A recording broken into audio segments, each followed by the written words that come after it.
Chicken, chicken, chicken, chicken, chicken, chicken, chicken, chicken. Ah, chicken. There we go.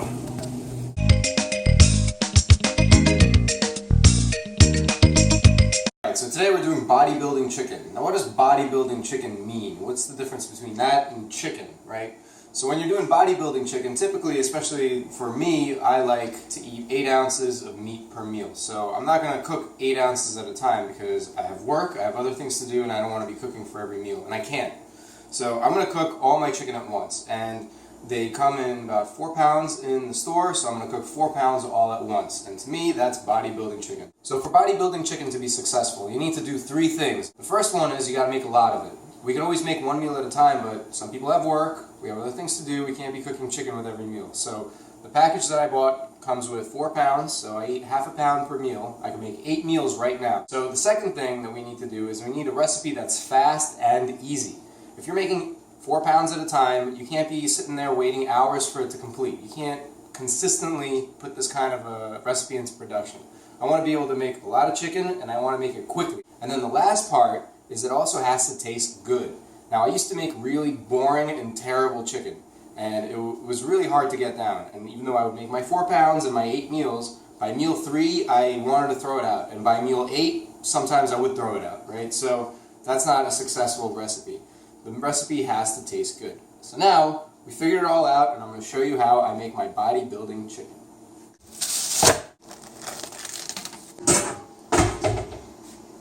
One, 2, 3, 4.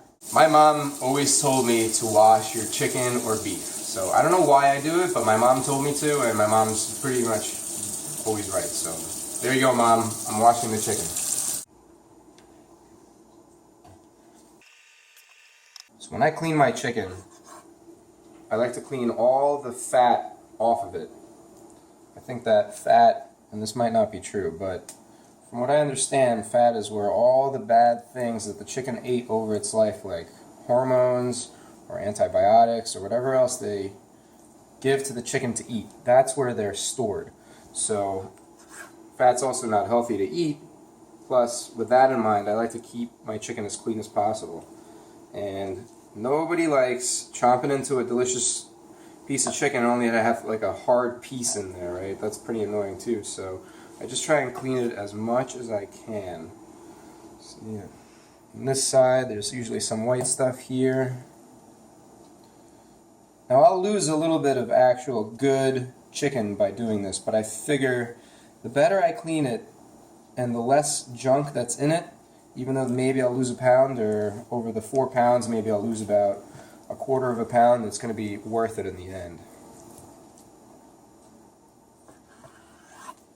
Alright, this guy's ready to go.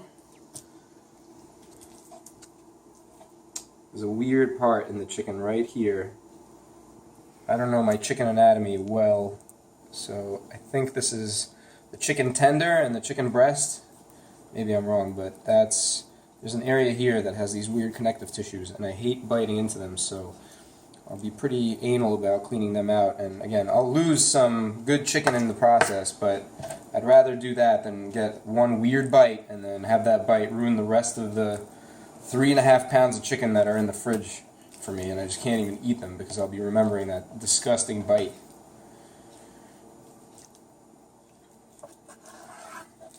This guy's done. And that.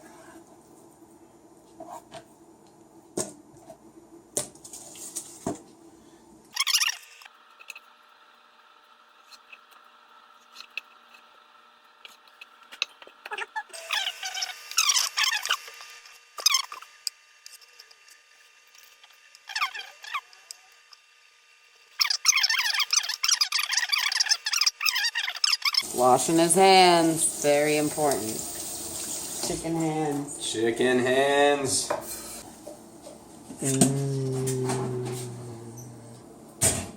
Juicy.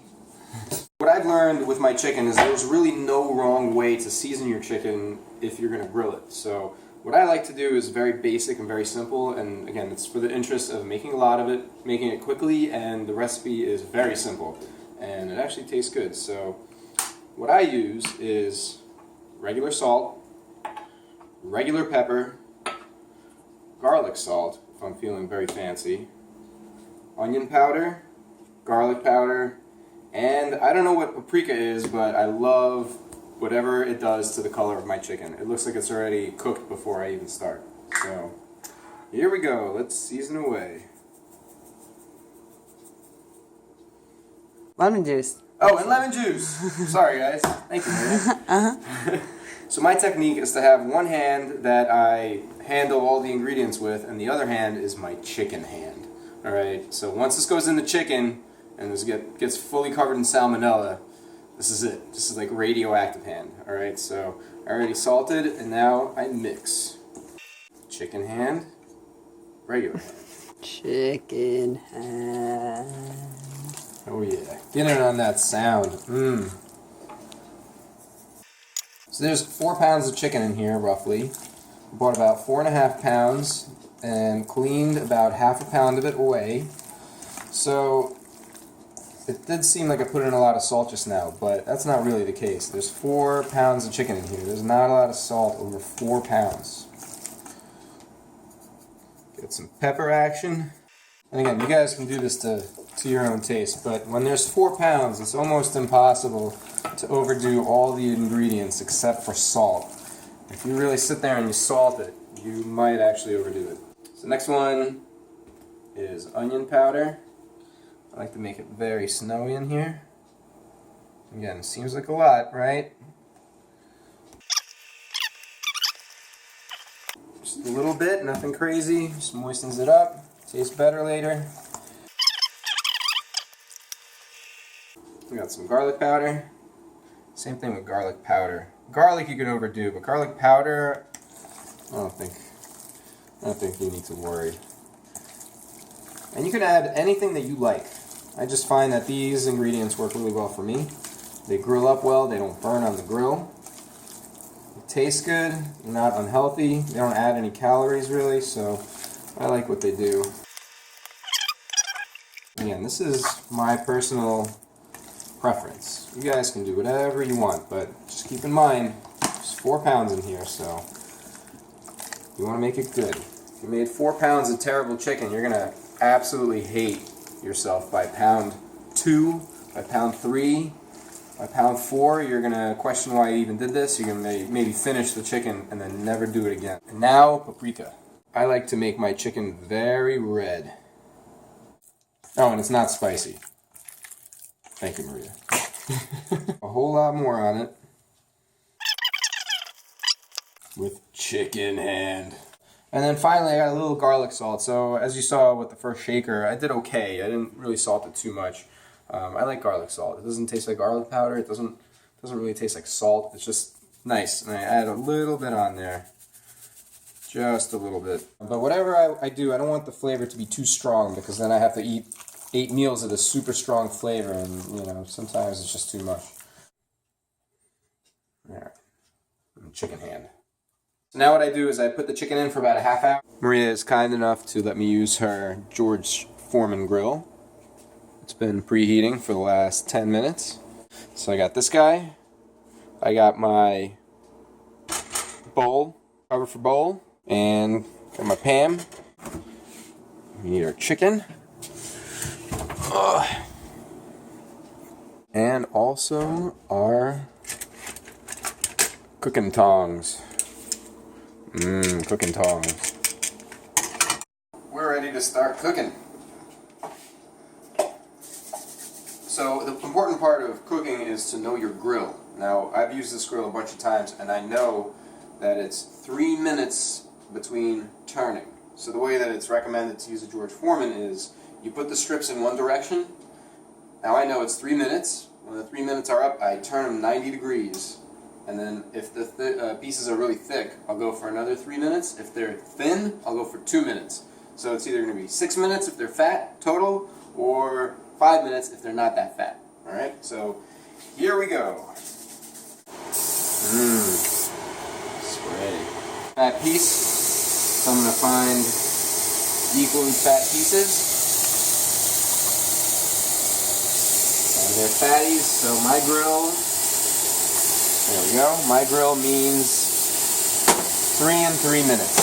So first 3-minute segment coming up. 10 seconds left. Get my handy dandy tongs ready to go.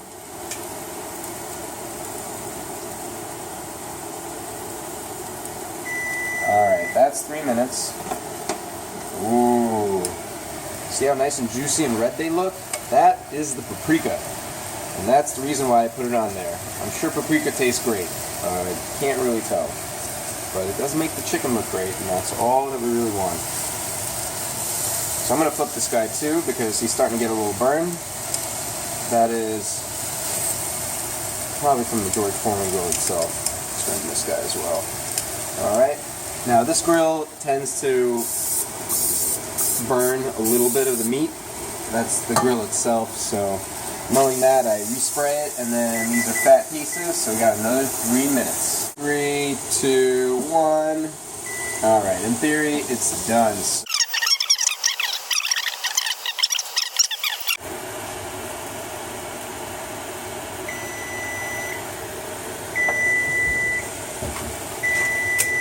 Turning chicken. Ooh. Mmm.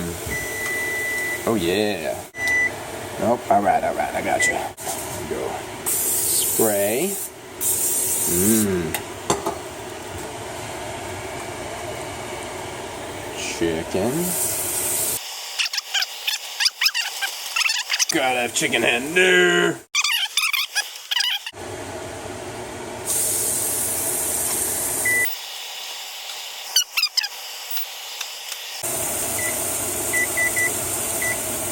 And that is it. Chicken is good to go. I got 8 meals worth of chicken here. This is a bodybuilding chicken success cooking session. I got my 8 meals. It took about 10 minutes to clean, another 2 minutes, 2, 3, 5 minutes to spice it all up, and then half hour in the fridge. If you don't want to wait a half hour, that's okay. And I'm going to eat it in my 8 meals. Should take about 3 to 4 days, and then once it's done, I get to repeat the process. This will taste good. No prep time really, no cook time really. And if you get a bigger grill, then really you can knock this out fast. It took about half hour to cook this all up with a pretty small grill. And you're all set. Thanks for watching.